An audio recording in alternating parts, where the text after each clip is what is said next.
It seems like there's just a disconnect between what inventory is and what it actually feels like in the market. I got my buddy Craig Tann here from Huntington and Ellis. How are you? I'm doing great. Thanks for having me. You got it. Thanks for joining me on the Market Pulse. We were chopping it up a little bit before we turned the cameras on. Inventory's up a tad. Yep. Rates have maintained kind of status quo in that like high 6, 7-ish range. What are you seeing out there?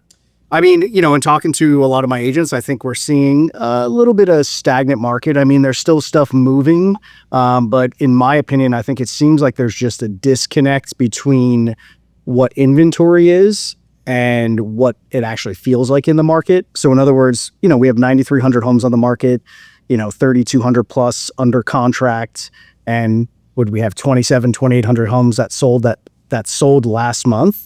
But yet it feels like a slow market. And yes, it's not as busy as our normal springs, but there is actually properties moving. But I do think there's a disconnect for sellers on pricing. And then on the buyer side, I think buyers just aren't taking advantage of what's out there. I asked you too, before we got started, like usually in how long you been doing this? 21 years. Me as well, same time. So when I felt the market shift the last time in 08, it seemed like the top end of the market dropped first. It seemed like nobody would touch $1 million house. Mm-hmm. But the higher end market seems to be resilient. And I've been a tad, curious about, is the $400,000 and $500,000 range breaking down? And you and I, we talked that it seems like it depends where you're at.